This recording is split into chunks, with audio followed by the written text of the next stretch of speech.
Welcome to ReSounding, a podcast exploring the power of the arts in advocacy and in action. We talk with artists and activists, taking a deep dive into questions surrounding the causes of displacement, the strength and the vulnerability of people on the move, and the potential of the arts to shine a light on social injustice and impact people's lives for the better. In this episode, I spoke to Rikko Voorberg and Rouddy Kimpioka from the international project Walk of Shame. Walk of Shame is a collective arts project that rehumanizes the conversation with people on the move. Connecting with displaced people where they are, as well as online through talks and artistic collaborations, rejuvenates understanding and empathy around the topic of forced migration.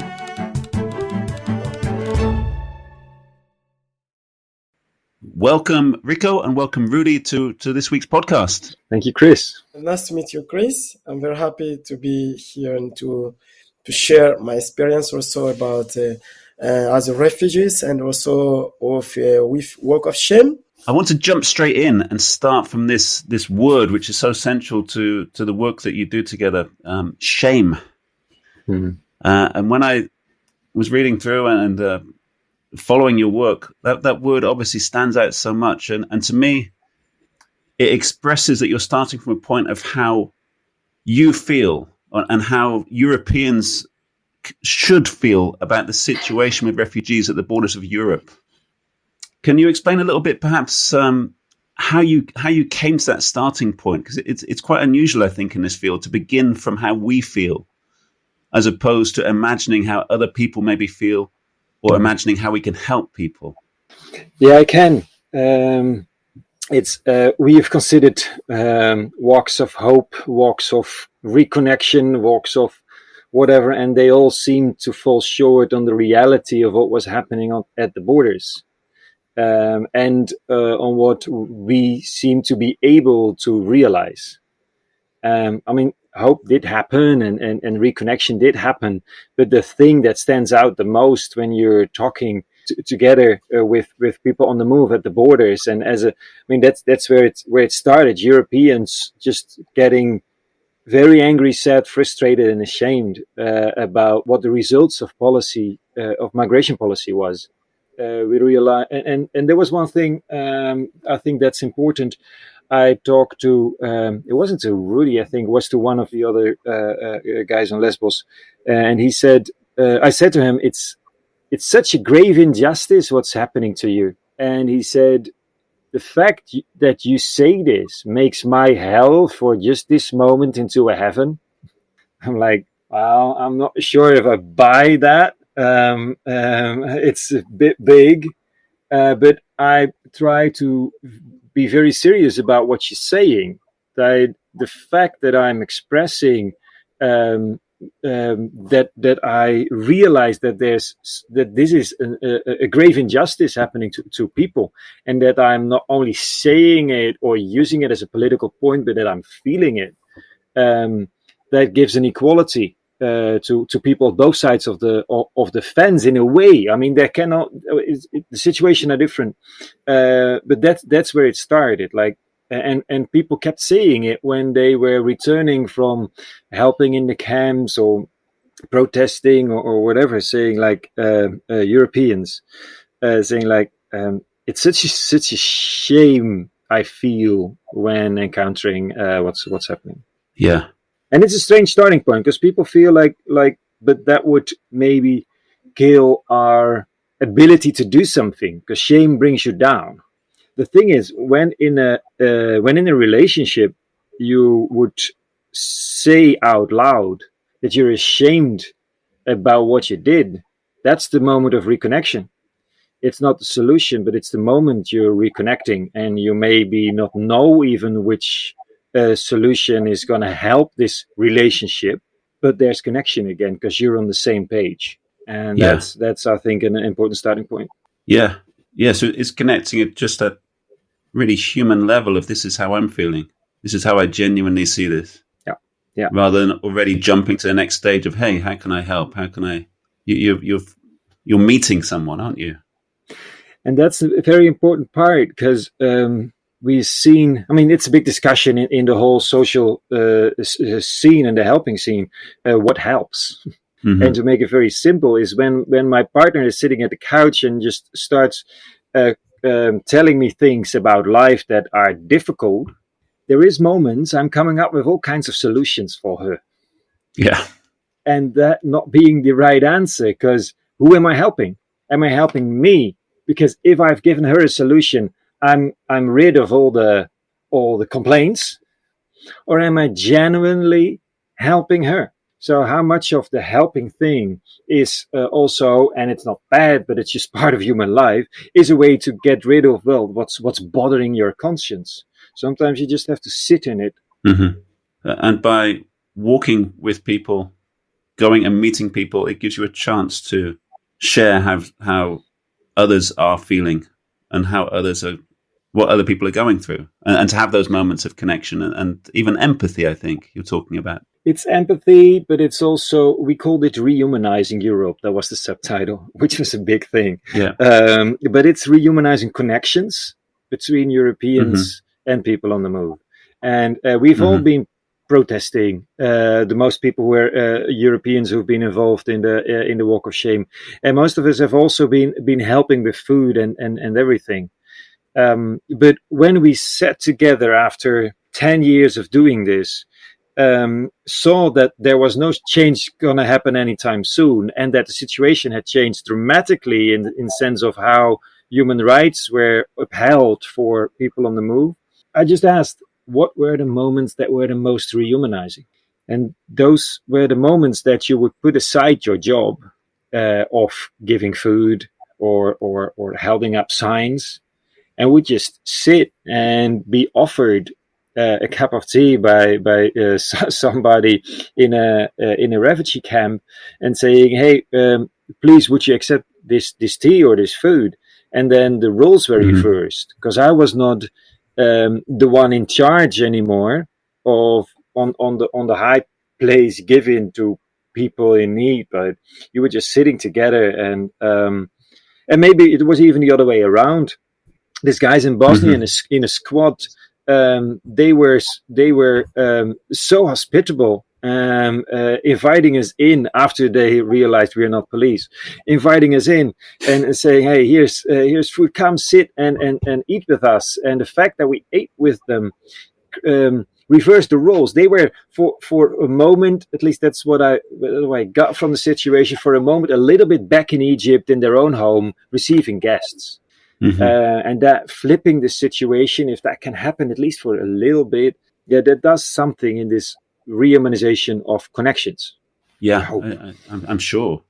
And I think one of the big dehumanizing processes has been the deliberate political acts which group huge numbers of people together as a collective body. And different words are used at different points of refugee or asylum seeker or however the current political language goes, which creates these huge images of people in need or indeed causing danger, but removing any human element, removing any individual element to anybody's experience. And what you're talking about is very much reconnecting with individuals. It's seeing people on a one-to-one level. It's sitting with people and saying, "Hey, this is how I'm feeling about this." Yeah, maybe it's not, doesn't seem like it would be helpful, but that rehumanizing, reconnecting, it feels huge, actually. And I realize it when I'm in need of something, it's usually not the one who's coming with the solution that's the most helpful, but the one that's just sitting with me in it and say, "Hey, let's have a drink, or let's have food together," or whatever, and just stay there. Yeah, I'm English, and in England we would say, "I'll put the kettle on." Exactly. It's that phrase, it's when someone comes to you and say, "Hey, I'll put the kettle on." Exactly. But everywhere you come, in refugee camps along the borders, and Rudy would confirm, I think, is the kettle is on already. Right. The only thing you have to do is sit and receive tea. Yeah. It's still weird to come empty-handed, but I trust. Rudy has definitely something to say about it, about how what it does. First of all, I will just Rikko, as you said, you are right, because shame is a very big word. It's the time people want to reconnect again, because when you don't feel shame, if there's one situation you don't feel shame, it means you don't understand what you have done. If you what you have done maybe in the past, or because the person who feels shame, he understands exactly what I did maybe next week, last week, or now, what I'm gonna do. And when I feel shame, I will calm down and I will try to reconnect my connection in the good way, to repair, to don't do again the same mistake. So for the people who doesn't feel shame, I'm not sure they understand what they are doing. It is a good or bad, because for them, if they feel it is a good, they don't feel shame. Like, by example, they say you go out without clothes, and people they show you should feel shame. And if you don't feel this shame, for you it means what you are doing is normal. So walk of shame, it means the people, like European people, they are here, they are from Europe, but they understand what Europe are doing in all the border. It's not really good. It's shame for you to be like to see my country, my country is doing this. I feel shame to be part of this country. But when I feel this shame, I'm going to reconnect with those people who are the victim of this situation. So that I was thinking to add, and I'm very happy to be with the people who are feeling this shame, because they have now the same pain like us, refugees and asylum seeker. Yeah. So how did you guys meet? Did you both meet in Lesbos, or have you met over the internet, or how do you come to work together? I met Rikko 2020 when the situation started with the fire, when Maryana got the fire. We was talking online, discussing about the situation, how it's happening here. And we was very, very strongly talking all the time about the situation.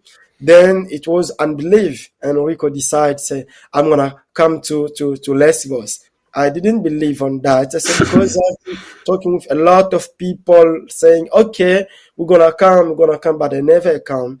But at least we're talking with them. They give idea, they give the solution. But Rikko said, I'm going to come to the ground to see what is happening on Lesbos. And the goal was, when they came here, to take people and to go out of the island. I was very happy, say, maybe I will be part of that. I want to move directly to the Netherlands with Rikko. But when I came, the situation was a bit complicated with the policy of Greece, and it was a bit sad. But I met him. It was like a dream. I said, we only talk online, on the meetings. Now it's the reality. It's not fake person. So each other. And it was amazing time to meet him, but it was very, very difficult time, because it was more people was in needs. People was around the island. People was sleeping in the street, and it was the beginning of the new camp. And the situation was very, very difficult for us as refugees. So when Rikko came here, we tried to discuss. To see him, it was like more hope.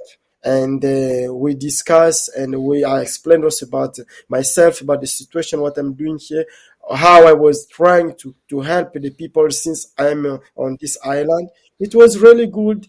Then I realized after a few days when he left, it was really good friend. Not only to have him meeting, but it's really family for me now. I have one big family, because he explained me about what work of shame is, and I feel he understands our pain, he understands our situation, and he's trying to reconnect with other European people. We are like, everyone is coming, like talking about the situation. So we feel like we are not alone, and we are with some people from Europe care about us. And our meetings, like every week, is like very important. We have meeting every Saturday, very important for us.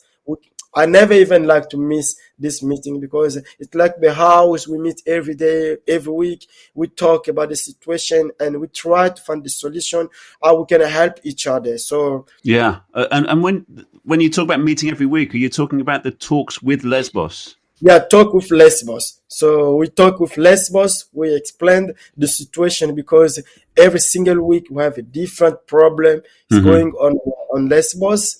Or each city in Greece has a different law. You can go to Athens, you see something else. You go to Thessaloniki, you see something else. You go to Samos. Also here in Lesbos, we have a lot of news every week. We have a different policies going out every week. So at least we have everything to share because for ourselves, we cannot handle. Maybe you are like Rikko and other people, they are from Europe.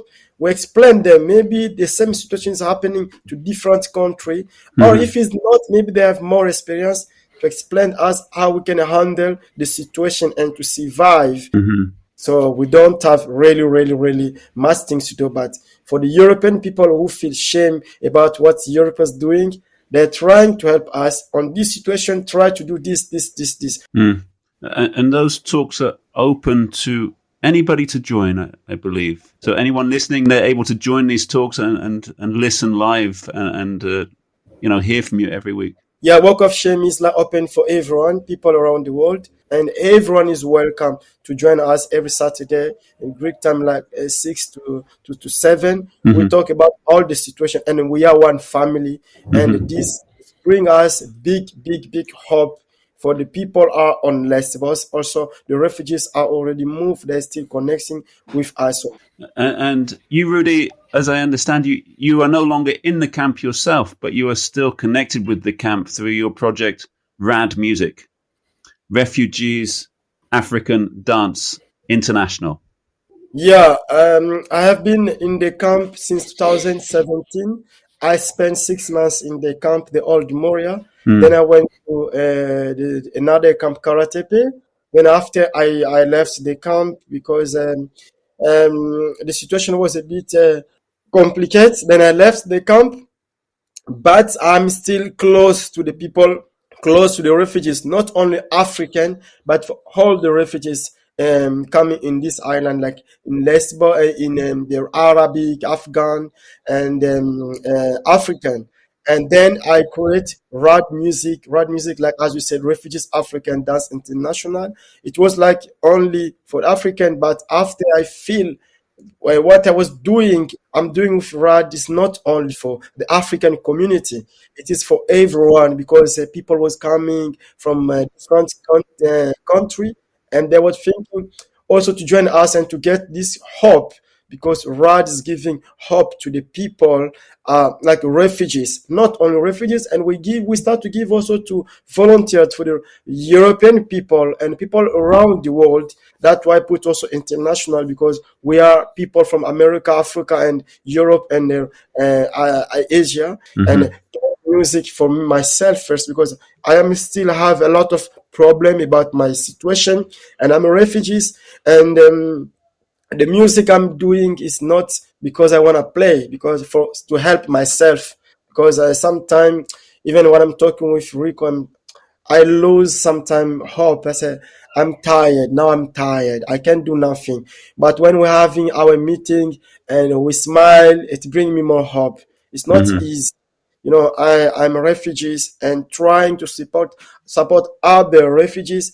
And they have really big problem, and sometimes they have less problem, but they're bringing to me. So it's completely difficult, and I need also someone to give me at least a smile or hope, and to get more strong. Yeah.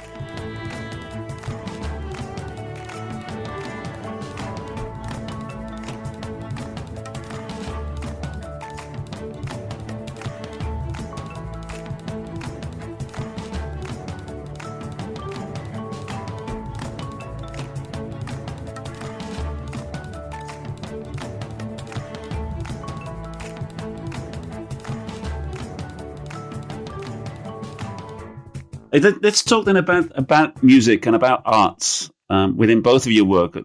And within Walk of Shame, also art is a central part of Walk of Shame. Can you talk about the music that you're doing in the camp? Can you help me kind of imagine what this sounds like, what this looks like, how music works, within that environment? What is it? What is the music? Yeah, the music for me as Rudy, the music is like a friend for life. I call music friend for life. Because when we born, people play music. Yeah. And when we died, people play music. Yeah. So music is helping all our life. Even you don't want to play, you will listen. If you don't want to listen, you're gonna dance. So music is for everything. Yeah. And I love music. I play music in the camp. The music I was playing, first of all, in my country, I was singing, just singing in the church, and I was playing also tuba. Then when I came to Europe. I left my country. I arrived in Turkish. I was in the prison, and I was singing. Then I understand the music has a power. When I was singing in the prison, more than 1,000 was coming close to me, because in that prison we were like 15 minutes to staying outside to take a bit break. During the day, we can just spend 15 minutes out. And this 15 minutes for me, it was like full one day. And I'm on that time, I believe, this music, it brings these people help, hope.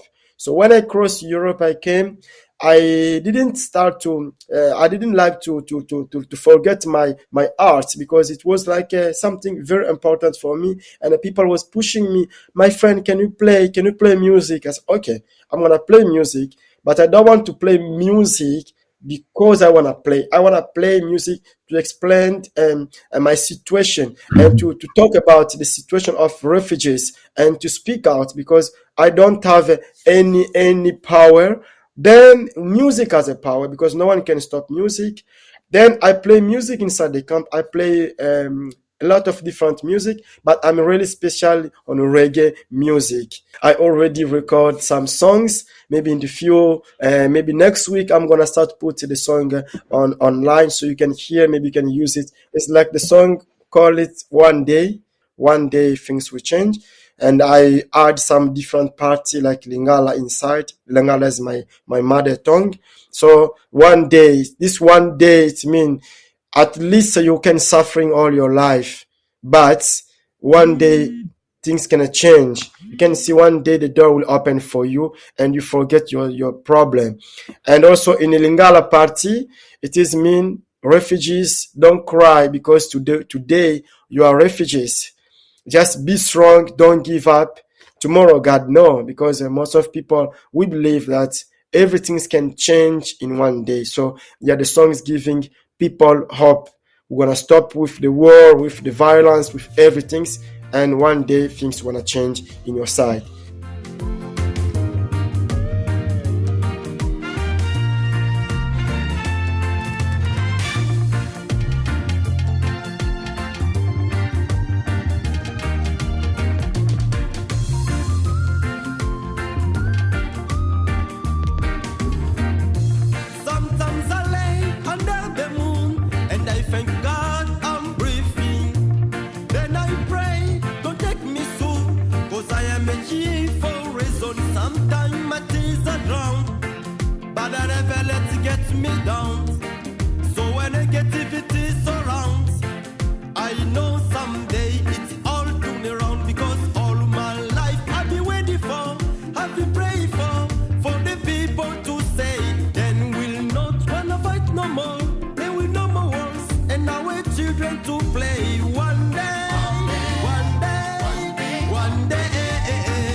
This is what it's all about. I mean, we are here for such a long time already, just listening to every word Rouddy says, because he knows, and he's creating a space that is beyond sometimes beyond our reach, but it's also the space that is the direct opposite from what our European governments are creating. And that's I'm so glad that by by starting to walk into this situation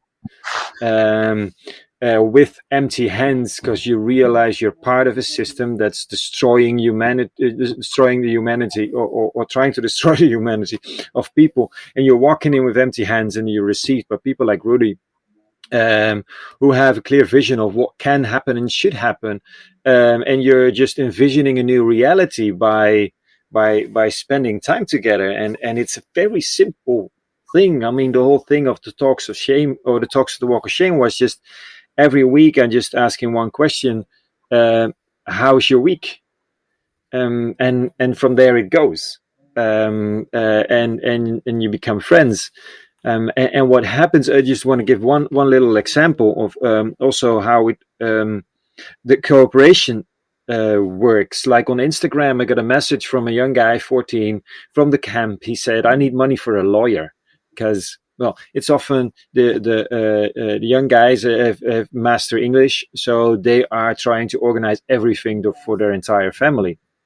And I asked, like, do you know which lawyer? Where are you in the process? Do you know how much money, etc.? And he just didn't know too much. I said, well, I don't know too much either, but Rouddy knows. So can I connect you to Rouddy? He's on the same island as you are. And then what happened was not that Rouddy and I fixed money for a lawyer, but that this boy became part of rap music. And all of a sudden I saw him dancing and singing and having a new family, and all these bits and pieces that need to be arranged became part of a larger framework that was the real need, being part of a family. Because in a family, all these necessities, they come more naturally, because you are interconnected in all kinds of ways. So yeah, that's the thing, that the request was for help, direct help. And my first reflection was, how can I give this direct help? Then I realized I'm not sure if he knows for sure what he needs now. So I started asking, and then I connect him to Rouddy, because and then connection started to create life, I think, or hope. Mm-hmm. And what about the role of arts in Walk of Shame, Rikko? On your website, you have this wonderful Art of Shame, Wall of Shame page. Yeah. Beautiful artworks. And extremely expressive. They really, hit home. They're very moving to look through the artworks on there. How do you see the role of art in your work? Yeah, I think it's twofold. The one is the most direct one. It's inviting artists to create work based on the experiences of walkers or of the talks. So when we first envision to walk all the way from Greece to Italy and make it a one-off project, joining people on the move. Well, then Corona hit. So that didn't work. So we started to do things online, talks, etc. But now we do small walks. So we ask people to join us for a week in small groups, spending time with people on the move, either in Serbia, Bosnia, or wherever, and sharing these experiences with artists who start to create, like, not works as I'm going to work for 1.5 years on the painting that depicts this situation, but just start to create from what's happening in the walk.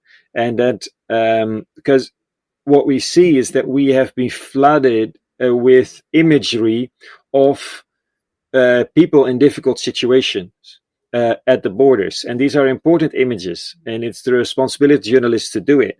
But it's sometimes hard to let them hit home. But when an artist recreates these stories into art, it just communicates on another level than the cerebral.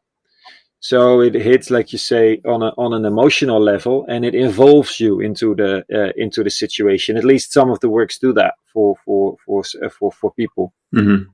But the second thing, I've been involved or researching on artistic research as a discipline, which is a way of artists to research a situation. And I've been intrigued by the way artists handle situations. It's often not that you have a predetermined researched idea and a solution that you are gonna bring to the people. You're just gonna work with the material. You're going to put yourself into the music, or put yourself into the paint, or put yourself into the words of a poem. And you start to make one note follow the other, or make one word follow the other, and then track back like, hey, is this right? Is this in a way grasping the situation? And I think the walk of shame is that process. So it's the process of being a creator of a different society. So it's walk of shame is in a way also trying to make people artists or creators of a new form of living together, instead of and besides having this art wall, but also this way of the artists is, I think, a very helpful way in a situation where you don't know what the solution or what the future is, and in the doing something changes. I love it. I love that description. Yeah. Very good. Yeah. So there's a kind of artistic response, an artistic way of viewing things, artistic way of being with people, but then also the act of creation. Exactly. And you're right, aren't you? You're talking about an imagination and a creation is kind of these the are the vision. words.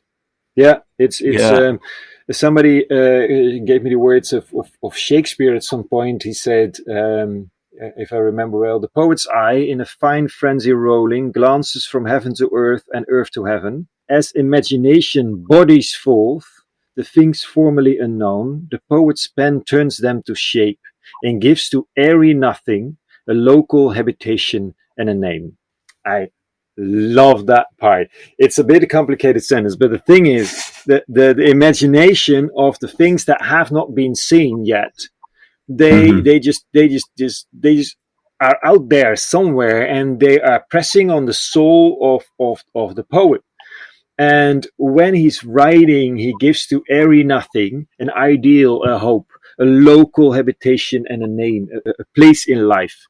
And I hope these walks are a bit of that artistic, temporal, momentary response on this hope that we feel when confronted with the situation. So if you both imagine the change which your work is making, or that you would love your work to make, or that you would, or even the change that you would like someone else's work to make, do either of you have a kind of clear image of that, of the kind of social change, or the local change, or the personal change which you hope for? The thought I started the walk of shame with was, if there would be seven Europeans for every person on the move, caring for his or her future, then we wouldn't need almost no need in policy. I mean, it would be good to have a different migration politics, but then everybody would be saved. I mean, saved in a way like, you'll get there. You'll find a way around it, because network and family just finds its way even when human rights are no longer upheld.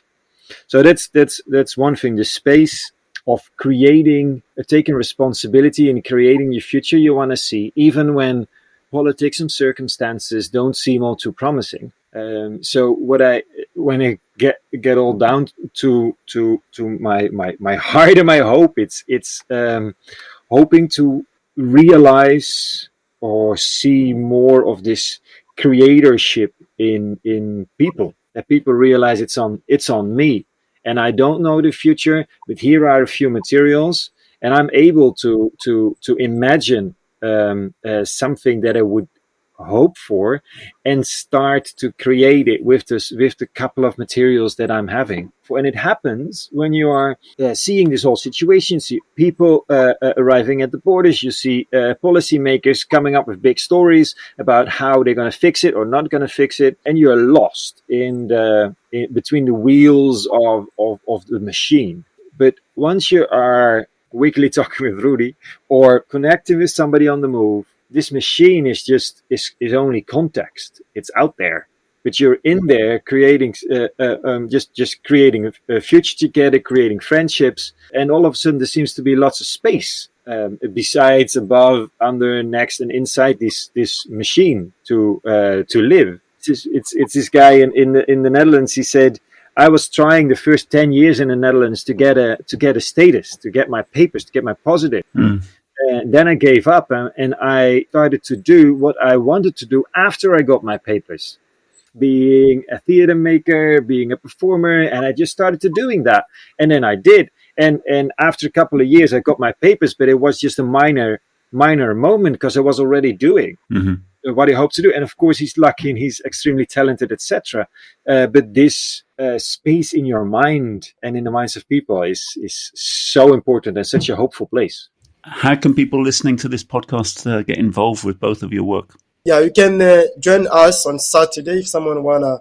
We have a page like a Walk of Shame on Facebook page.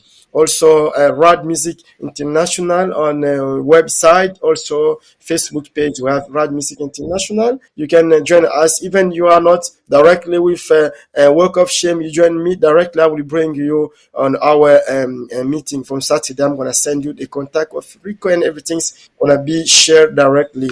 Every Saturday, talk about Lesbos, and Sunday, talk about Balkan Road. Yeah. I even see a donate button at the bottom, Rudy. If people want to donate, there's even a possibility. People can support us because we need support. As difficult to survive on the island, and the team. Not only me. There's a lot of team and people have been supporting the album. We can do something good. If someone listens us, feel free to join us. There's a number, there's an email. We can talk also on Saturday. Then you can feel free to donate also in the PayPal or in the bank account is there. Brilliant. Yeah, and there's a crowdfunding coming up for Rudy's music. So, and it's important because it's you're doing two things when you join that crowdfunding of rap music. First, you become involved with and create and make sure that this music created by all these different people from different backgrounds that it reaches more people. And secondly, all the artists creating it, they get a little bit of funding to make the next step in life, which may be papers or another part of the route to travel. So it's really important to be supporting rap music. So do that. And on the facebook.com/walkofshame.eu, and on the website walk-of-shame.eu. Instagram, you'll find it. And it's important. We are doing these talks and creating new walks in the future. So it's a very simple concept. Joining for a week, Bosnia, Serbia, Macedonia, wherever at the Balkan route, just spending some time, and people report that it definitely changes their perspective or more changes their lives. And last things, don't forget, sometime on our meeting we have also small live music. True. So everyone can join us to see the good moments sometime we're having online together. Thank you both. Thanks for your time today. It's been really a pleasure talking to you, and thanks for sharing your experiences. You're welcome. And Chris, for asking. Yeah, thank you for this conversation. ReSounding is brought to you by the Art27 Network, a network of like-minded initiatives using art and culture to respond to the ongoing crisis of displacement of human beings in Europe and around the world. To find out more and to join our growing network, you can visit our website, art27.art, or follow us on Facebook at art27. This podcast was produced and edited by Ed Holland. The theme tune was written by Matteo Galesi in collaboration with SYNCR. Thank you for listening.